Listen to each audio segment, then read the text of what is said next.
Hi, this is Chris Iman, Tracy Royce, Luke Rodvold, and this is The Red Room. Tracy, Luke, and I jump on every week to talk about real estate, acquisition, a lot of fix and flip, and design, dispositions, Airbnbs, financial independence, retire early. We always have a new guest every single week. We're going to have a lot of fun, all right? So if you're interested in any or all of those, make sure to join us on the Red Room podcast. And subscribe to the Red Room. Share it with your friends or join us on the Phoenix REIA Facebook.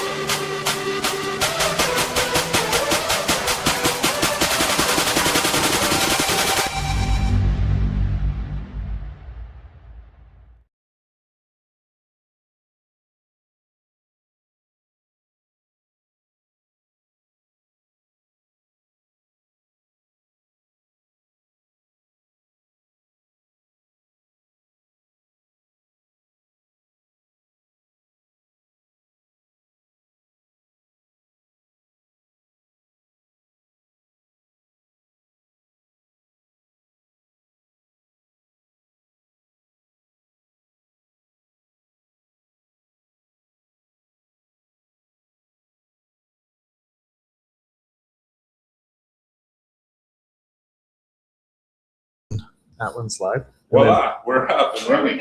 There we go. Here you go. Take that. That's live. All righty, we are live in the Red Room. It's a little fun when you don't know you're trying new stuff. Am I going here? Am I going there? Okay, here we go. Check You're one. the operator, the cameraman, the audio. Yeah. The cameraman, the audio. Bucks helped out a little bit with that. But all right, we are live at the Red Room. We are actually in Buck's studio. We got a cool logo behind us. Let's go.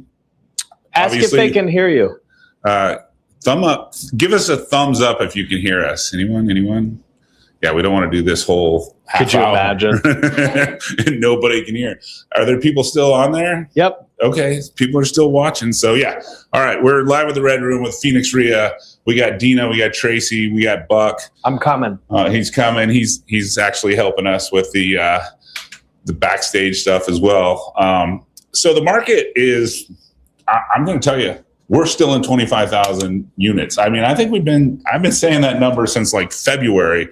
Yeah. It's like the market is just kind of just plugging along. It's not getting crazy. But also prices are steady. Inventory steady. Interest rates, obviously, because did tick up because of the bombs that crossed the ocean a couple times this week or in the last 7 to 10 days. There was supposed to be a peace agreement. Sounds like the UAE sent a bomb a couple nights ago. So that's definitely kept the interest rates back up. Our 10-year is at like 4.5. It is June. It's getting hot, right? Yeah. So small side note, my son took my keys and left me with his car, and he had no AC. I'm like, dude, I'm running this through the service. And luckily there was no leak, just needed a Freon recharge. I'm like, I don't even know how you were doing this. He just had a baby. Maybe he's just been at home for a while. Or maybe just drives my truck all the time when I'm out of town. So, but yeah, so it's June. So seasonality is just right around the corner, which is obviously July and August. This is a midterm. You're seeing all the signs all over the streets. Everybody's got their ad up for the election. So, yeah. All right. Now, we got Buck on here. He was actually at our Phoenix REIA live event this month, and he gave the crowd everything they wanted. And more. And more. Yeah. And more. I don't think they knew what they were in for because, I mean, a lot of people in the investment space, like they haven't built a brand, right? Yeah. I mean, you're coming up on 25 years of having your company and your entity, and people know your logo and all the things, but a lot of people just don't have a brand in that space yet. So I think you had a lot of head spinning. I hope so. Yeah. Yeah, so I may have in the wholesale space, I might actually have one of the few brands in this market. Yes. Yeah. So, but yeah. Anyway, thanks for jumping on. Yeah, of course. I'm excited to be here. Thanks for having me on. Yeah, so this is kind of just a little round table. We didn't send you any pre-question. I don't need them. Yeah. No. I know we've all got the gift of gab here, so I think we'll be okay. But ultimately, I think what you've really done is you've added value in the market. And that's how you build a community, is the more value you give someone, the more they trust you, the more they want to connect with you. And so I would say you've done that in a way that's very relationship specific, not so transactional, where you're looking for something back. The fact that you guys give so much and have been giving for so long, it's just a testament when I come to a room like that, when you invite me and I see all these people and they're so passionate, it's clear that this wasn't an overnight thing, that you've been aggressively building this brand. And so congrats to all of you for doing that and for making a difference for people who want to learn what you do and how you do it. Yeah, and that's our goal, was always be one step ahead. We don't charge for entry. Right. We just try to we're just Bring value. Get people on there that will add value and not try to pitch everybody and sell them on something. Right. Yep. So Exactly. But I think ultimately the reason investors don't think of themselves as a brand is because a lot of solopreneurs, which a lot of investors are, they're not looking to build some massive enterprise corporate structure with thousands of employees. It's them and a couple of small individual partners typically. Is they don't realize the importance that the number one equity isn't the property they're buying, but the equity is themselves and how they show up online. And the fact that in order to do business with anyone, everybody's always looking at how much they trust you. Yes. And so what are they going to do? 92% of anybody you do business with is going to search you. So my question to anyone doing business is, what do I find if I search your name? And how does that help me make a decision? Does it slow me down because I can't find anything? Or does it speed it up because I saw a story from last week where Chris might have been talking about an amazing person that he connected with and changed their life. And so it makes me go, this guy's legit. I got to do business with him. I got to move the needle a little bit faster.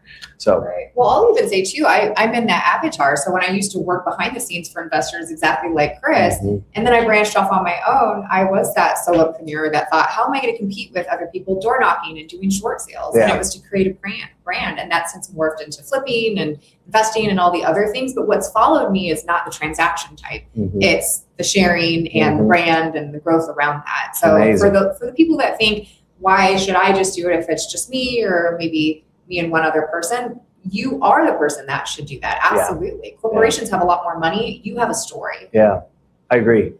So when a couple years ago, or maybe I'm dating, maybe 5 years ago, you'd throw out somebody's name on Google and you'd find their LinkedIn, right? Or something like that. But now it's like with Instagram being searchable, I feel like it's Instagram, like this story, this reel. Yeah, it's all there. So which is more important, like the LinkedIn or just all the socials? Sure, good question. Or the website. This is a strategy question. So we're getting into how to build your personal brand strategy.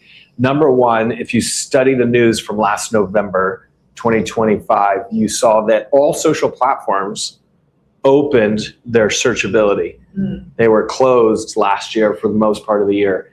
And what they did is they started opening up the ability to search in those social platforms for one reason only, and that is because they want to be the data center for AI.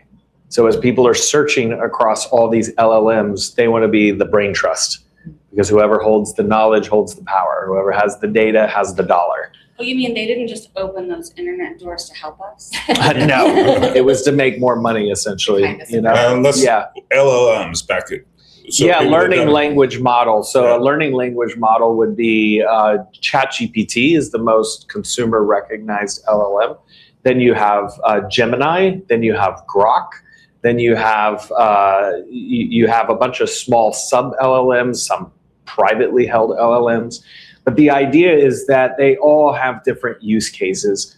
The one where a consumer is going to search first and the most is going to be ChatGPT, which is the fastest growing LLM. We watched Facebook go from 0 to 100 million users in 4 years.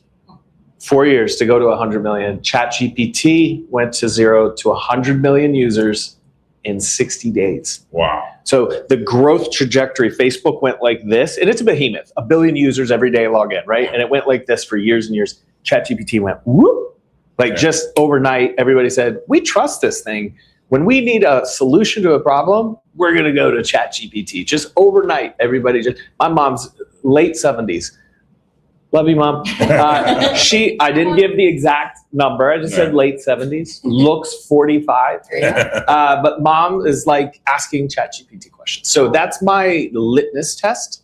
If Mom is on, it's adopted. Like the country is adopted. The world is adopted. Yeah, for sure. Yeah. So how important is it then to post things about giving information so that connect with you on a value basis versus trying to go viral with something funny? Yeah, great question. When you say the word viral, and by the way, if anybody ever comes to me or my agency like, we want to be viral, I'm like, go to another agency. Typically not what I do for people.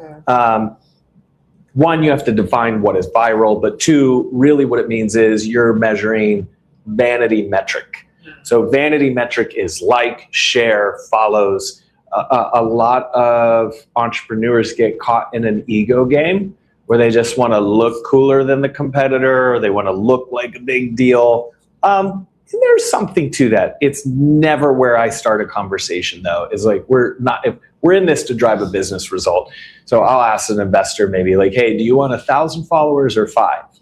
And one of the 5 is someone that's going to do a $10 million fund with you. Like, do you want 1,000 or you want 5? You want the 5, right? So it's quantity, or it's quality, not quantity when it comes to numbers. So I always bring the attention back to value, which was the question you asked. And it's knowing the consumer is so important. Knowing that avatar, the persona of the customer. If you know them well, you know their biggest challenges. And so you know what questions they'd be asking that LLM. Now the science behind, I have that answer. If only people knew that I could help them. So, but what most people are not willing to do is to create what you need to create for them to find you. Okay. People want the boop. Easy button. Yep. Yeah. Everybody wants the, how do I get search? It's, you got what we're doing right now. This conversation is being transcribed. The metadata of this video, when it gets published after it goes live, is totally traceable, searchable, and is used in an algorithmic way so that people can find. They're going to hear Arizona, Scottsdale, invest, AI, brand. These words will get picked up. You need to say the name of your companies, guys. So Yeah, exactly. Yeah. Homes. That's the key. Well, we're going to start over on the introduction. And so the secret right now in AI is that what we're doing right now is 1 out of 5 things everybody should be doing. This is just 1, video. 2, PR. 3, articles. 4, blogs. 5, reviews. There's a trifecta, really, a main 3 things that you do, and you do them in synchronization. And what we look for is a trend line. So AI's job is you ask it a question, it wants to be the smartest person in the room to give you the answer, and at speed. It wants to give it to you quick. Yes. So it takes its tentacles and goes, got the answer, right? Those tentacles are really important because where they connect will either give you good answers or bad answers. So where do the tentacles find the most trust? Social media. Earned, meaning reviews, meaning message boards, or 4, they may look at articles or public relations, places where it's not, you don't own it. Like a blog you own, it'll look on it, but it's only going to give you so much validity from your blog because you own it. Hey, I'm the best at this. Well, okay, you own the blog, you said that, so I'm going to give you 30% credit for that. But now I'm going to go to social and see if someone other than you talked about you or shared you. That's going to give you more. So they call that third-party validation. Gotcha. So that's the game. And so right now, if you're an investor or you're watching this, you're going like, I don't got this much time. This guy's talking about a lot. All people here when they come to me for the very first time, they almost immediately go, Sounds like a lot. I can't do this. I don't want to do this. I don't have time. I wouldn't even know how to do it. And that's where I come in and I help people because I build those systems for them. Yeah. Yep. And that's what you've been really good at is you can I'll throw up a post once a week. I'm one of those guys. But you consistently just post and post. How often? I was better at it before, and I'm posting a little bit now, but it was embedded in my business. So I didn't look at it on top of, I have a business to run and then this. It was part of the business. One feeds the other. And so if I'm standing in line at the post office or hanging out instead of watching Netflix. I'm posting, I'm looking for content, I'm editing. It's fun for me because I saw results as well. Not only do I really enjoy genuinely connecting with people like that, but when you start to get the results, it can also be addictive. And we as entrepreneurs love that little hit of juice. Like, I pushed the button, I got my pellet, you know? Yep. So once that really starts to pay off, I think that if people understood the value and just tweaking it to what's more original nowadays with ChatGPT, then I think they'd be hooked instantly once they knew. Just give it time and you'll get results. Yeah, no question. Mhm. Well, you also do a really good job of like living in your stories in the moment. Oh, thank you. And I think people follow you for that because they're like, well, shit, to next. Sure. What kind of crazy thing is she doing? Right. in this Yeah. house. Steel toes one day, Yeah. stilettos the other. Yeah. We were just talking previously before you guys walked in, we were talking about a strategy for someone else. And Dean and I agree on this, that the number one thing that creates the most success is authenticity. Mm. And I think with the emergence of AI, a lot of people are going to be creating what they call slop. Mm. Yeah. Right. And you guys already know Oh, what yeah, that we is. see it. You see it and you go, that's okay, that was totally AI generated. AI generated content is so, listen, if you're taking notes, dangerous. Because all it takes is one sloppy AI post and no one will ever trust you again.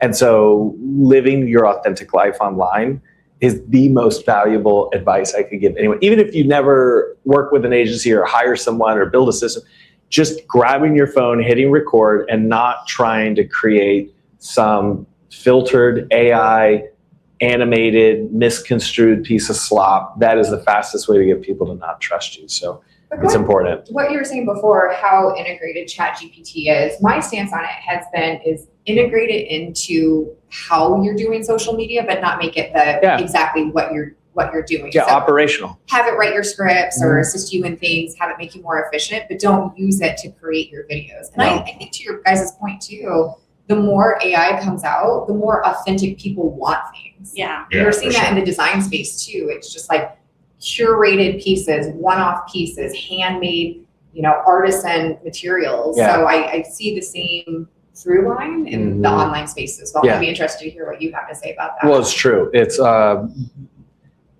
people crave right now authenticity because there's such a lack of it. So like in the design space, it's probably because the word you would probably use is unique. Mm. Like that's what adds value to a piece of design, is that it's unique. We are all unique.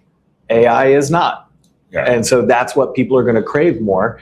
A lot of people say to me, I know I need to get out there. I know I've got a brand, but I'm not Ryan Seacrest. I don't play the part. I don't speak eloquently. I'm soft spoken. I have a guy that's a CPA that works with me.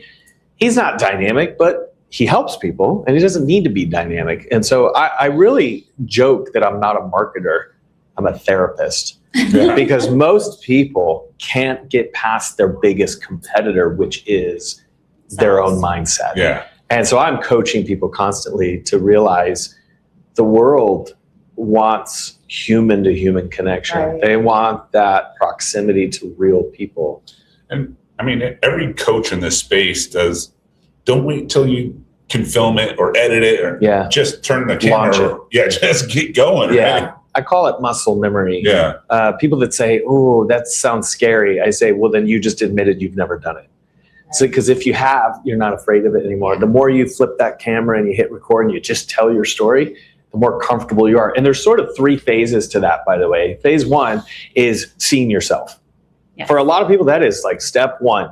Okay, we're going to see what we look like because you got to look at it. You got to hit record and you got to look at it. And you got to get over the, I would say, the conditioning, if we're going to get real, that somebody instilled in you at a young age because for some reason you didn't have the courage to look in that camera and say, I like what I see. And I think a lot of people deal with that. You'd be surprised. Multi-millionaires that I work with, scared as a baby to hit record. They've got something deep inside. I won't go deep on therapy. We're not do any like electrode crying sessions or anything. But I'm going to talk about, number 1, when you hit record and you create that content because you have a unique story that you need to be telling. Number 1, who are you really thinking about when you're afraid?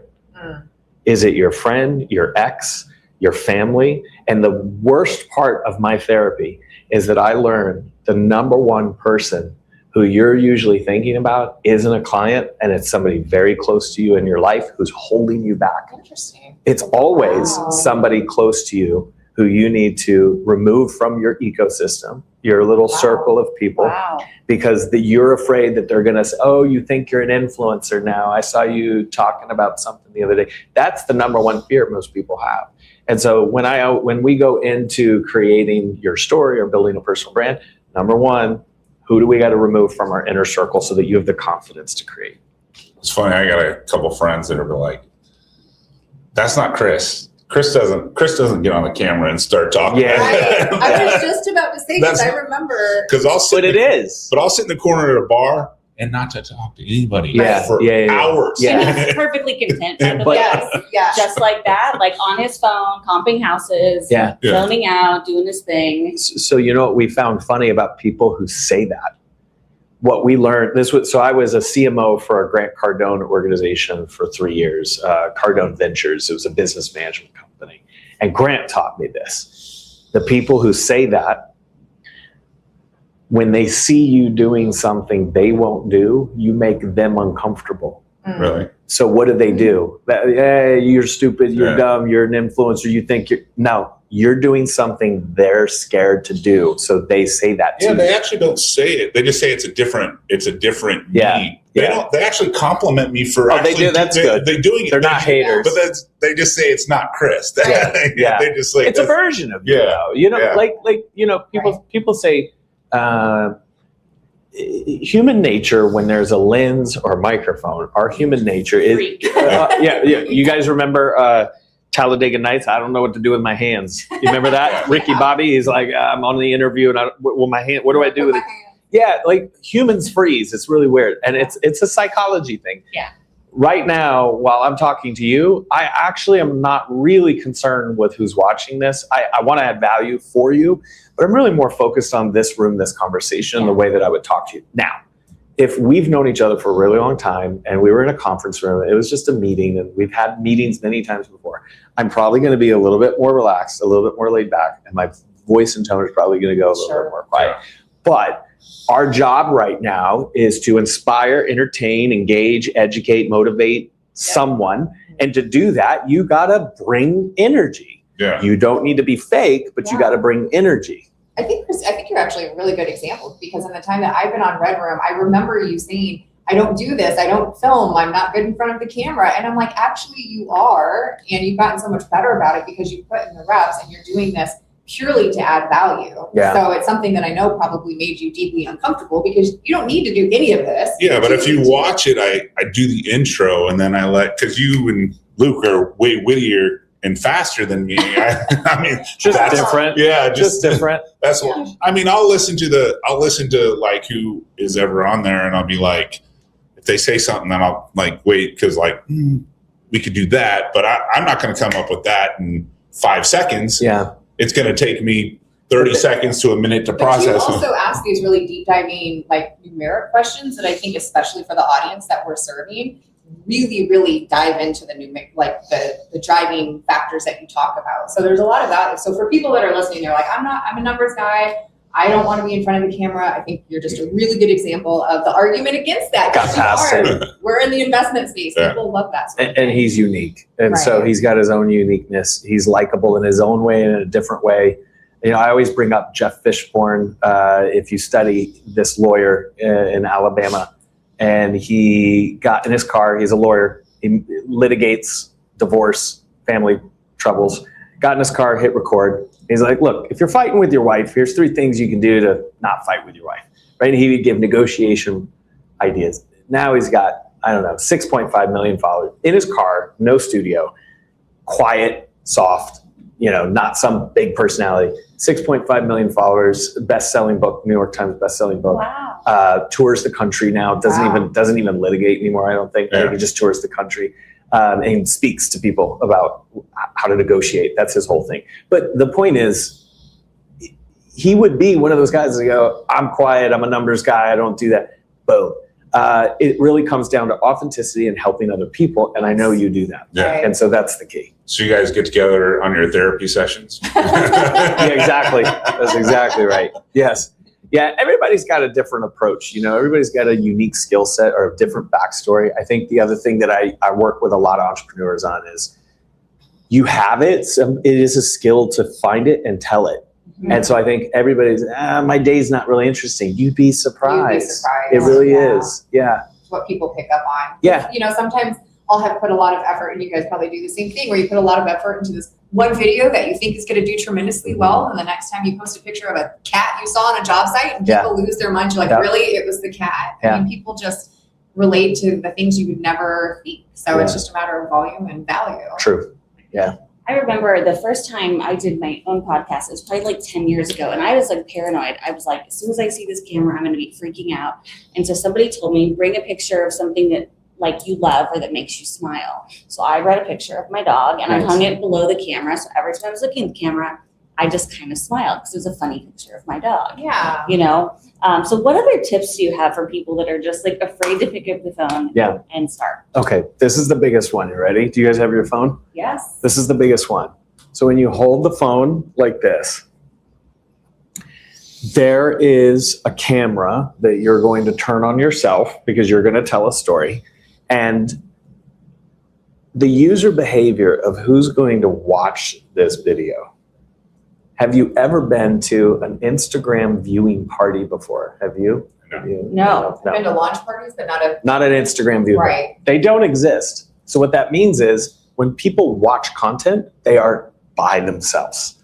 People are, by the way, the statistics show, in bed, in transit, so they're on a train or an airplane or they're traveling, or the toilet, okay? People are in their private moment in their day and they're getting their dopamine emotion hit.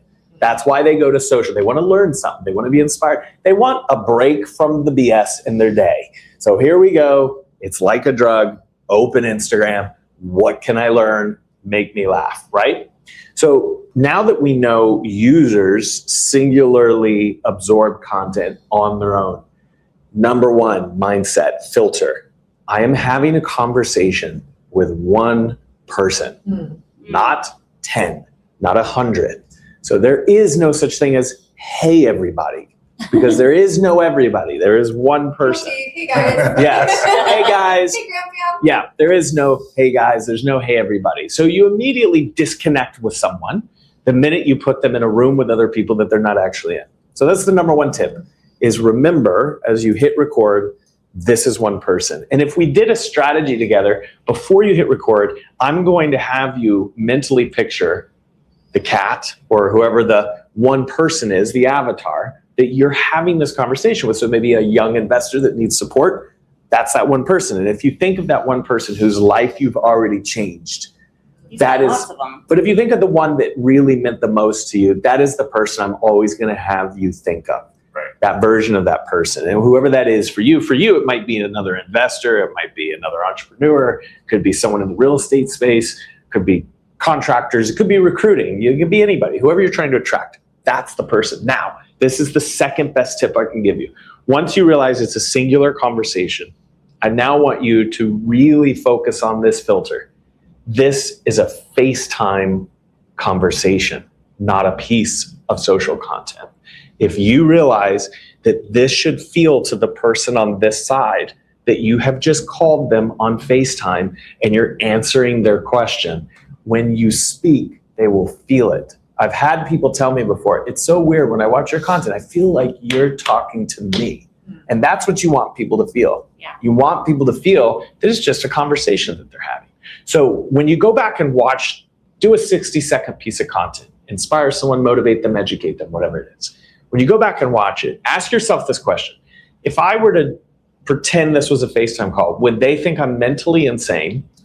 Or would they go, seems like Chris, seems like exactly what he would do if he gave me a FaceTime call? That's the litmus test on how good your content is when it comes to being authentic. When you remove the fear or the condition that this is you on a podium and you go, no, this is a FaceTime call with my friend X and I'm just helping them. I watch people fundamentally change their voice inflection, how fast they talk. You go back and watch your old content and go, if I use my sister as an example, like if my sister was on a FaceTime call And I said, here's my sister. Here she comes. She picks up. Hey, everybody. So today I wanted to tell you 3 things. She would be like, are you on drugs? Like, Right. what's wrong with you? So how would I talk to my sister? I would go, hey, what was that question? Oh, you wanted to know which platform is better for you. So it's going to depend. There's a couple things you need to think about. Number one, which platform is most important to you? Are you looking for targets on Instagram? Or are you looking? So the conversation I'm having is flowing like a FaceTime call. Right. If you can master that cadence, the speed in which you talk, the voice that you use, but still have some engagement, I do believe that in content, it is the best version of yourself, not the tired version of ourselves, not the just woke up version of ourselves. It is like right now, when I talk to my team or I'm on a strategy call, I don't give this much energy. Right. Sure. I couldn't do that all day long. But when we're recording and having a conversation, it's me times 1 times Amplified. 1.5. Yeah. It's amplified. Right. Yeah, that's it. But that would be the best advice I would give if you're looking to get over your fear and deliver natural content. So no more hey guys. We call those pleasantries. And you know what's interesting? Guilty. Pleasantries were built to make people comfortable. Well, and I'm saying if you're hey guys and you have 2.2 seconds to whatever hook somebody, like Yeah. you can't be starting with hey guys, You right? missed your point. Yeah. You missed your opportunity.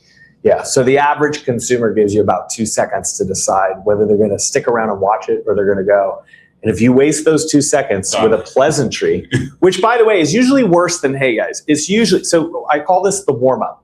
I know when somebody's nervous because they want themselves to feel comfortable. They want to warm up. So how do we make ourselves comfortable? Hey guys, hope you're having a great day. It is, I'm in Scottsdale right now. Yeah. It's actually, I can't believe how hot it is today, by the way. It's 90 degrees. So you got to cut the pleasantries. The pleasantries is the warm up. People want to get in. Just cut it. Yeah. They feel like it's rude. A lot of people, some of us were raised with manners and we think it's rude because you're not supposed to just launch into something. But a great mentor of mine once told me, there's no foreplay Yeah. in content. Get to the point. You have 2 seconds. Get to the point. Like to the point how you started, you said, which social platform are you on, right? Right It's away. right into a question. Yeah. So they're, all right, so that 2 seconds, do they want to watch this or are they going to get going? Right. That's it. I Yeah. just thought of a way to never let myself do that again. Do you guys remember the movie The Goonies? Yes. Where he goes, hey, you guys. That's it. Yes. I am going to remember that so I never say it again. You don't want to be that guy. I don't want to be a Goonie. Yeah. That's great. You should. Yeah. I love that. Great movie growing up. association. Right. Yeah. That's awesome. Well, cool. Yeah, well, we appreciate you jumping on. We like Of to course. keep it easy, simple. How Love it. does anybody get a hold of you if they want? I would say Instagram. Go to About Buck on Instagram and give me a follow. I love to do what you do on the brand side. I love to just give value. And I know that it always comes back somehow. Yeah, So, there you go. I'd love to ask one more question. On a scale of 1 to 10, being that social media has the landscape of it has changed since we've all been in real estate. Yeah. So on a scale of 1 to 10, how important is building a brand in 2026 and beyond? Number one, most important equity in your business is you. When you sell or scale a business, so let's take Elon Musk, for example, right? Elon builds PayPal and then he sells it, which is what he did, right? When he sold it, he didn't get any of the technical IP. He sold it. The employees that were there had to stay. He didn't get any of the infrastructure. He didn't get the building. He got cash. No logo. He got no logo. He got cash. He received some money. But what he really got was his personal brand. Your personal brand can never be sold. And so it is the number one piece of equity in any business. You can scale and sell a business. But what did Elon do? A lot of people would sell PayPal and they made it. He took his brand and he attracted the world's best scientists, the best engineers. He built the world's fastest electric car. He built rockets that go to the moon. He did that not with money. He did that with who he is. His brand was not sellable, and he's leveraging even now his brand to do more, connect with more people, move faster. I would argue there's no amount of money you could get from an investor that is going to equate to building your brand. The ROI is earned for years and years and years. Same thing could be said for a bad brand. A bad brand is going to do just that to you for years and years. So if you're not investing today, get productive, get paranoid, and start investing in yourself first. Love it. Yeah. Thank you. You're welcome. awesome. Yeah. Yeah, thank you. Awesome. Appreciate it. Thank you We guys. hope you guys love this. Share it with your friends. Give us a follow. Hey, you close it out. I'm gonna go hit the end button. Okay. And Chris is teaching this month for the June Phoenix RIA, third Tuesday in June. I think it's the 17th. We're going to be at our office in Scottsdale. So please join us if you haven't already signed up. I'm sure he will post that link here. And then in July, we're doing golfing. So networking, golfing indoors, and the best of the best. Love it. Yes, absolutely. So thank you, Buck. You're welcome. Cheers. Hey, thanks for watching that episode. And this is the start of your real estate journey. There's over 100 episodes and a bunch of playlists. And please hit subscribe before you move on to the next video.